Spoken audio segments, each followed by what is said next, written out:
வயநாடு நிலச்சரிவில் மொத்த குடும்பத்தையும் இழந்த இளம்பெண். திருமணம் நிச்சயிக்கப்பட்ட நிலையில் வருங்கால கணவரும் விபத்தில் உயிரிழந்த கொடூரம். வாழ்க்கை இழந்த பெண்ணுக்கு கேரளா அரசு கொடுத்த மரியாதை.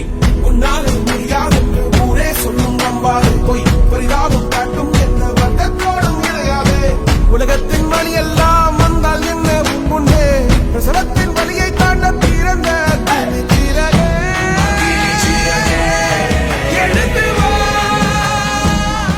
கேரளா மாநிலத்தில் நடந்த நிலச்சரிவில் 400க்கும் மேற்பட்ட மக்கள் மண்ணில் புதைந்து பரிதாபமாக உயிரிழந்தனர். இந்த வெள்ளத்தால் அரசு பள்ளி மொத்தமாக மண்ணில் புதைந்த நிலையில் அந்த பள்ளிக்கு அருகே வசித்து வந்த சிவண்ணனின் 9 பேர் கொண்ட குடும்பத்தில் மூத்த மகள் ஸ்ருதியை தவிர மற்ற அனைவரும் மண்ணில் புதைந்து இறந்தனர். தனியாக நின்ற ஸ்ருதிக்கு ஒரே நம்பிக்கையாக இருந்தது அவருக்கு திருமணம் நிச்சயம் செய்யப்பட்ட ஜென்சன் மட்டுமே. குடும்பத்தினரும் வீடும் திருமணத்துக்காக வீட்டில் சேர்த்து வைத்த நகை பணம் ஆகியவை நிலச்சரிவில் அடித்து செல்லப்பட்டது. ஆனாலும் நிச்சயத்த ஸ்ருதியை திருமணம் செய்து கொள்ள தயாராக இருந்தார் ஜென்சன். இதனிடையே கடந்த மாதம் ஜென்சனும் ஸ்ருதியும் காரில் பயணித்துக் கொண்டிருந்த சமயத்தில் தனியார் பேருந்தில் மோதி விபத்து ஏற்பட்டது. இந்த விபத்தில் ஜென்சன் மரணமடைந்தார். ஸ்ருதி காயத்துடன் மருத்துவமனையில் சிகிச்சை பெற்று வந்தார். ஸ்ருதியின் நிலையை எண்ணி ஒட்டுமொத்த இந்தியாவே கண்ணீர் வடித்தது. இந்த பூமியில் யாருக்குமே நடக்கக்கூடாத துயரம் ஸ்ருதிக்கு நடந்த நிலையில் அவருக்கு வேறு ஒரு வாழ்க்கை அமைத்துக் கொடுக்க கேரளா அரசு முடிவு செய்தது. இதனால் அவருக்கு அரசு வேலை வழங்கவும் முடிவு செய்தது. அதன்படி